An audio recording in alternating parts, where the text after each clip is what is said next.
es la edad de inicio de la anorexia y la bulimia? La anorexia nerviosa se suele diagnosticar entre los 14 y los 18 años, aunque es verdad que en los últimos tiempos se está adelantando la edad de inicio y a partir de los 12 se empiezan a ver algunos casos.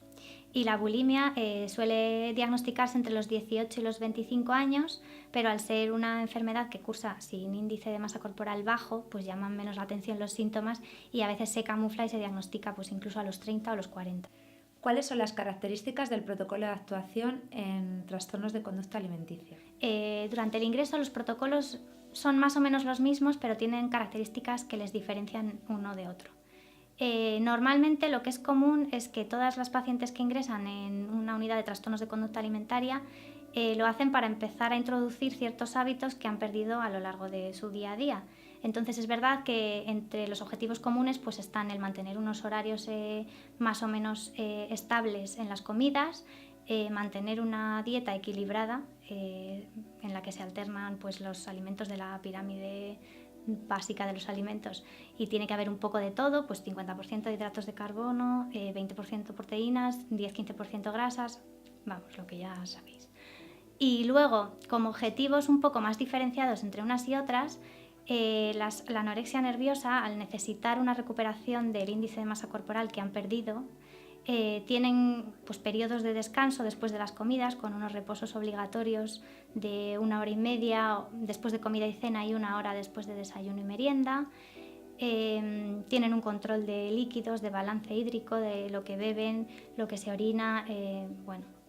Y en la bulimia lo que más llamativo, lo que más diferencia de una anorexia nerviosa en cuanto al ingreso es la vigilancia después de las comidas para que no se produzcan los vómitos. Es verdad que a veces incluso tienen una dieta menos calórica porque lo importante no es el que recuperen un peso perdido, realmente suelen tener un peso más o menos normalizado dentro de lo normal, pero hay que vigilar el que no tengan las conductas purgativas después de las comidas. ¿Cuáles son los criterios de ingreso? Pues a ver, en la anorexia nerviosa, criterios de ingreso, el índice de masa corporal, que sea un índice de masa corporal por debajo de 17, estamos hablando de un índice de masa corporal bajo, pero dentro de que es bajo, leve, entre 16 y 16,99 estamos hablando de un índice de masa corporal bajo ya moderado, por debajo de 16 es grave y por debajo de 15 es muy grave.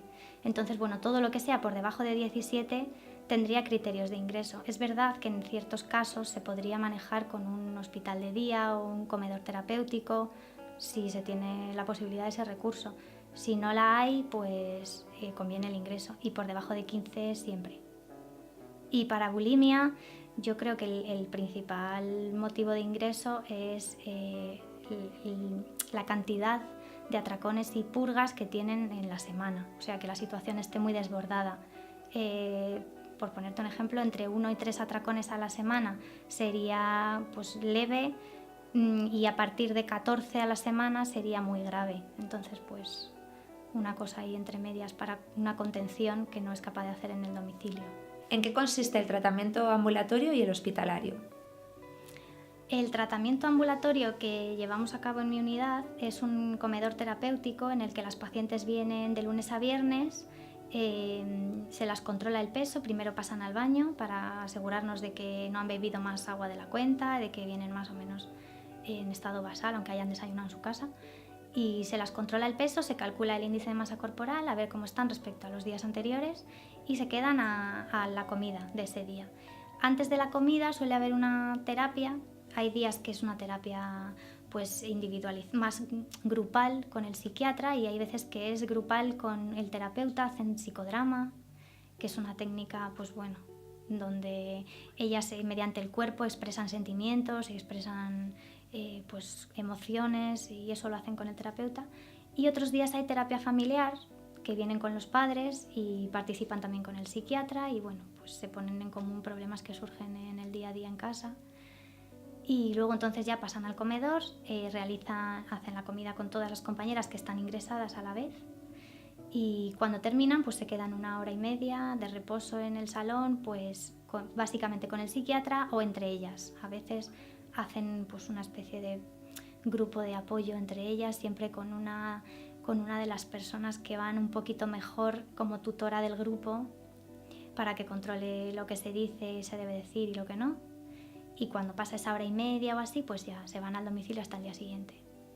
Y la hospitalización, pues, a ver, básicamente consiste, se levantan por la mañana, se las pesa todos los días, desayuno, comida, merienda y cena siempre a las mismas horas, con su rato de reposo, y luego por las mañanas suelen tener la terapia con el psiquiatra y por las tardes con la terapeuta ocupacional, después del reposo de la comida.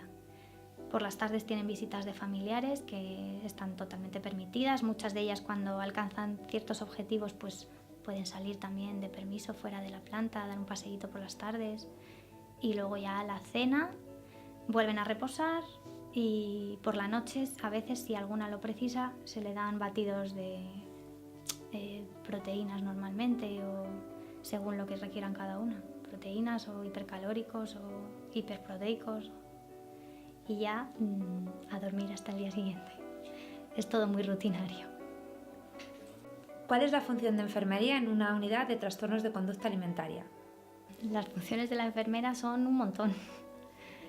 Así las más importantes, pues yo diría que el control del peso, que es fundamental en este tipo de enfermedad, y la educación, por supuesto, alimentaria y sanitaria en todos los aspectos, porque tienen que aprender básicamente pues desde cero a comer y a mantener una rutina, y a que los alimentos tienen que romper un montón de mitos que tienen con los alimentos o con cosas que hacen que ya tienen como aprendidas, conductas aprendidas que realmente no son como ellas creen que son, ni para lo que ellas creen que son. Hay que romper un montón de mitos. Y ¿qué más? Bueno, pues el acompañamiento también con la paciente, el saber escuchar, el estar para apoyar a la paciente, a las familias, que muchas veces pues están bastante afectadas con el proceso, claro.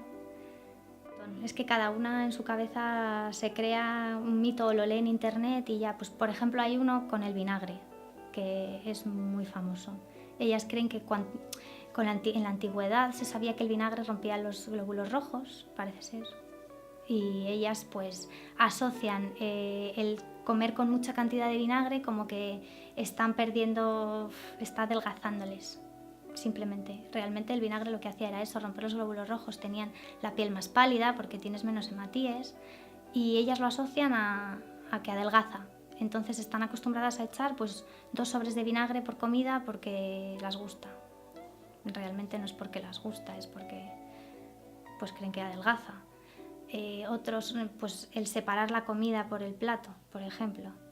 El esparcir toda la comida y verla como, y luego te lo dejan ahí, pues parece que lo han tocado y realmente lo que han hecho es esparcirla. Cuando comen una sopa, pues los fideos se quedan por alrededor del bol y no los han tocado y están ahí esparciditos. El separar, pues trocear en muchos trocitos el pescado, la carne, pues es que son cosas que realmente creen que las engorda menos y realmente no tienen nada que ver porque están comiendo lo mismo, pero bueno, es el posponer el tomar eso, o el ver mucha cantidad que las hace sentir que comen mucho, porque al verlo troceadito como que parece más de lo que realmente es, y con 2 trozos pues ya se sienten llenas porque ven que queda mucho ahí, o bueno, ese tipo de cosas. ¿Cómo funcionan los grupos de autoayuda? Bueno, yo experiencia en grupos de autoayuda no tengo.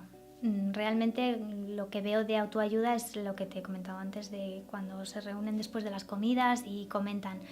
Realmente eso no son grupos de autoayuda, o sea, hay una paciente una de las chicas que está a lo mejor con un índice de masa corporal más normalizado, en un momento más estable y de las que se encuentran mejor anímicamente, con más motivación para cambiar, y es a la que se la da como la figura de persona tutora del grupo, y ella se encarga pues de revisar un poquito los autorregistros que hace cada una, porque ellas están, bueno, no es que estén obligadas, pero ellas cada día se van a casa con una hojita en la que tienen que anotar qué es lo que han merendado, qué es lo que han cenado, qué hacen después de esas comidas, porque así tiene sentido todo el día y no solo el rato que están en el comedor terapéutico. Entonces, en ese rato lo que hacen es eso. Sí que existen unos grupos de autoayuda como tal, y bueno, creo que consisten en que básicamente las que intervienen son ellas, son las personas que están afectadas con la enfermedad o familias. Tienen una figura de un psicólogo o 2 psicólogos, o no sé si enfermería formaría parte de esos grupos. Yo sé que psicólogos sí, y entonces las que intervienen son ellas, las familias y las pacientes. Entonces intentan pues motivarse unas a otras, ver cómo pueden salir, qué problemas o dificultades tienen en el día a día, a ver si alguna lo ha tenido y puede echar una mano a ver cómo puede salir de ello. Los miedos, comparten un poco experiencias. Las purgas son todos aquellos procesos que llevan a cabo para compensar situaciones que ellas consideran que han cogido más peso del debido. Entonces, entre las purgas más frecuentes en anorexia nerviosa purgativa, que también la hay, sería el abuso de diuréticos, o sea, el consumir medicamentos para orinar más, o de laxantes para ir al baño. Y en el caso de la bulimia, las purgas más frecuentes son los vómitos, que también se dan en la anorexia nerviosa purgativa, pero en la bulimia pues, son más llamativos y van siempre seguidos de un atracón de cantidad considerable de comida. ¿Cómo podemos trabajar la prevención desde el centro escolar? La prevención yo creo que tiene que empezar desde muy pequeñitos, o sea, realmente desde que empiezan a comer se les tiene que enseñar a comer de todo, no se les puede quitar alimentos a los niños si no tienen un problema médico que lo requiera de verdad, y hay que enseñarles a comer de todo y a que tengan unos horarios. Entonces realmente ahí desde pequeñitos empezaría la prevención. Desde un centro escolar, pues igual, aquí tenéis comedor y esas cosas, y bueno, yo creo que los principales factores en los que hay que intervenir son en la autonomía del niño a la hora de tomar decisiones, en el que el niño sepa, o la persona, bueno sí, el niño, sepa un poquito tener su propio criterio respecto a las cosas que ve en la publicidad, que ve, ¿no? La autoestima del niño, el saber que hacerle un poquito independiente en sus pensamientos, ¿no? Que sea capaz de diferenciar lo que es publicidad, lo que le parece que está bien y lo que está mal, como que no todo vale en la publicidad, porque también ahí es uno de los factores importantes a la hora de que se desarrolle una enfermedad de estas. Y bueno, pues yo creo que si a la persona se la enseña desde muy pequeña a comer bien, a que hay que comer de todo, hay cosas que con moderación, por supuesto, pero a unos horarios y a tener cierta independencia a la hora de pensar y cierto criterio desde bien pequeño, pues yo creo que es una buena forma de prevenir este tipo de enfermedades. ¿Y cuál es la edad recomendable para hacerlo? A ver, la edad recomendable, pues yo creo que desde pequeños, desde que empiezan a comer y desde que se les empieza a dar un poquito de autonomía en el tema de la comida, y a los 7, 8, 9, 10 años, pues también importante. A lo mejor ahí ya se puede trabajar más la autoestima del niño, se puede trabajar más la autonomía, ¿no? Y eso que hablábamos antes, el ser capaz de saber qué está bien, qué está mal, y pues que valoren un poquito en la publicidad y en todos estos medios. ¿Cuáles son los signos de alarma para detectar un trastorno de conducta alimenticia? A ver, en la anorexia nerviosa los signos de alarma principalmente son el bajo peso. Fuera de ahí, que parece que es lo más llamativo y como que lo único en lo que te fijas, no es lo único, claro está, se puede perder peso por una situación puntual y no tiene por qué haber un trastorno de conducta alimentaria de base. Pero si la niña o el niño empiezan a comer solos, se empiezan a aislar un poquito de los compañeros, empiezan a no participar de actividades con los demás en el cole, tienen un carácter un poco más irritable de lo normal, se notan ciertas conductas raras a la hora de las comidas, como que deja mucha comida, o se empieza a preocupar mucho por la imagen, pues podrían ser cosas que indicaran un inicio de trastorno de conducta alimentaria, tipo anorexia nerviosa. La bulimia yo creo que es más difícil detectarla tan pronto, aparte de porque aparece bastante más tarde, normalmente a partir de los 18 años, pues la persona con bulimia normalmente lleva todos los rituales muy a escondidas, no se la puede apreciar tanto como una persona con anorexia nerviosa, que pues lo observas, ¿no? Que la está bajando el índice de masa corporal, baja el peso y está comiendo sola, pero la persona con bulimia se cierra mucho en hacer las cosas muy a escondidas, entonces es muy difícil detectarlo precozmente. Igual signos para detectarlo pues podrían ser si observas heridas en los nudillos, por ejemplo, de meterse los dedos, problemas en los dientes, de caries o de... A veces incluso se hinchan las parótidas, las glándulas parótidas de los vómitos, o la cara se pone muy hinchada. Pero bueno, yo creo que es más en cuadros más graves, igual en cuadros de atracones 1 o 2 semanales igual no se aprecia. Sí, que a lo mejor son ellas más las que se tienen que dar cuenta, ¿no?, de que tienen un problema para poder ser tratadas, ¿no? Eso es. Sí, bueno, en los 2 casos realmente hay que querer tratarse para salir de esto, porque si no quieres es muy difícil. O sea, si realmente no tienes una conciencia de lo que te está pasando, es muy difícil ponerse en tratamiento. Pero sí, la bulimia, si no piden ayuda, es más difícil detectarla. Desde el centro escolar, ¿cómo podemos hacer ante la sospecha y ante la certeza de un trastorno de conducta alimenticia? Hombre, ante la sospecha, pues con observación, ¿no? También depende de la confianza que se pueda tener con el alumno, ¿no? Pero igual de primeras es mejor observar y ver si realmente va encarrilado a una cosa de este tipo o no, o a lo mejor es una cosa puntual que se ha observado, pues eso, de un momento de estrés o de, no sé, separación de los padres que les ha llevado a perder un poquito de peso al niño o a estar un poco más abandonado. Ante la sospecha yo creo que es simplemente observación. Ya si se tiene la certeza o se tiene una base de que sí pueden ir por ahí los tiros, pues entonces habría que hablar principalmente con los padres, claro. A ver qué han observado ellos y si también ven algo de este tipo en casa o es solo aquí. Bueno, yo creo que ante la certeza ya habría que hablar con los padres y por supuesto con el centro de salud, con el médico de atención primaria. ¿Cuál es el perfil de la enferma o el enfermo de anorexia y bulimia?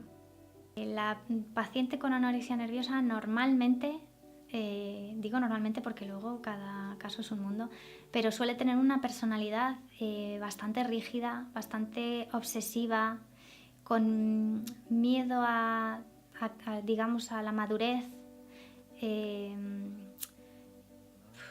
más o menos así, ¿no? Muy perfeccionistas en todo lo que hacen. Y toda esa obsesividad y esa perfección pues les lleva siempre a ser las mejores. Y bueno, pues yo diría que esos rasgos así en cuanto a personalidad serían los más llamativos en anorexia nerviosa. Y en bulimia todo lo contrario. O sea, en la bulimia suelen ser personas más implosivas, ¿no? Más, ¿cómo decirlo? Con más, no me sale ahora, impulsividad. Muy impulsivas, que no controlan los impulsos, que lo hacen todo como muy tal como viene. Muchas veces incluso tienen comorbilidad con algún otro trastorno psiquiátrico, como puede ser un trastorno límite de personalidad o incluso un trastorno depresivo. En bulimia sí, suelen cursar con algún tipo de trastorno psiquiátrico añadido. Y anorexia nerviosa, pues eso. Más bien perfeccionistas, obsesivas, con mucho miedo a la madurez, el miedo a dejar de ser la protegida de la casa, ¿no? La niña, y el tener que empezar a adoptar ciertas conductas de más responsabilidad. ¿Qué personas son más vulnerables de padecer estas enfermedades? Bueno, principalmente el género femenino, o sea, principalmente las chicas son las que tienen mayor diagnóstico de trastornos de conducta alimentaria. Es verdad que se dan casos de chicos, pero en porcentajes mucho más bajos. No sé si ahora mismo están en torno al 90% las chicas y 10% los chicos. Y creo que dentro del género masculino, dentro de los chicos, creo que es un poquito más frecuente la bulimia que la anorexia nerviosa restrictiva. ¿Cuáles son los factores de riesgo más significativos? Entonces existen los factores de riesgo personales, familiares y culturales. Dentro de los personales incluiríamos los genes, que sí, que parece ser que hay un gen ahí asociado a este tipo de trastornos, sobre todo a la anorexia nerviosa, y bueno, pues que si se activa con un factor predisponente, que luego explicaré lo que es, pues puede dar lugar a la enfermedad. Los factores familiares pues serían tener un familiar con un trastorno mental diagnosticado, o incluso se habla de padres con dependencia al alcohol. Y los culturales pues son toda la publicidad que desde pequeños observan en la televisión, en los periódicos, en los anuncios, en las imágenes de la calle, de publicidad, donde se vende pues eso, la imagen perfecta, el ser alto, guapo y delgado para triunfar en la vida, y bueno, pues todos estos cánones que están ahí y es imposible acabar con ellos. Y luego el factor predisponente que puede llevar, si tú tienes estos factores de riesgo, por ejemplo, que tengas el gen, no significa que vayas a desarrollar una anorexia nerviosa. Sin embargo, si tú llevas a cabo una dieta estricta en la infancia y se te prolonga en el tiempo y no está bien supervisada, pues sí puede ser un factor predisponente para que simplemente teniendo ese gen puedas desarrollar la enfermedad. No tiene por qué desarrollarse simplemente con los factores de riesgo, pero si hay un factor predisponente activo, pues seguramente se desarrolla la enfermedad, si tienes alguno de esos factores. ¿Nos puedes explicar en qué consiste la distorsión de la imagen corporal? Eso es cuando la persona realmente se está mirando en un espejo y está viéndose pues como no la ve nadie, con mucho volumen. No se reconoce, digamos, ¿no? Se ve con mucho más volumen del que tiene, con más peso. Entonces todo eso forma parte de lo cognitivo, claro. Y al estar desnutridas el cerebro tampoco funciona bien y a menos índice de masa corporal, más distorsión. Entonces ellas siguen adelgazando porque cada vez se ven más gordas. ¿Puedes contarnos algún caso que te haya impactado de forma significativa?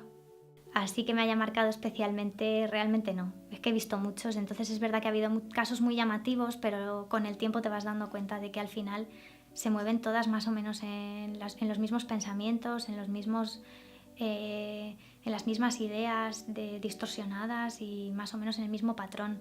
Aunque una tenga unas conductas y otra que te llamen la atención de primeras, con el tiempo, cuando has visto un montón de casos, te das cuenta de que al final son patrones que se repiten y que realmente pues eso, una tiene unos rituales, otra tiene otro, pero todas llevan el mismo fin en la cabeza, llevan las mismas ideas, luchan por lo mismo, que es perder el peso como sea o no ganarlo, mejor dicho, y el miedo ese irracional a engordar o a coger peso o a mejorar, porque bueno, muchas veces realmente no tienen que engordar, tienen que recuperar un peso que han perdido porque se han quedado pues eso, muy bajitas de índice de masa corporal.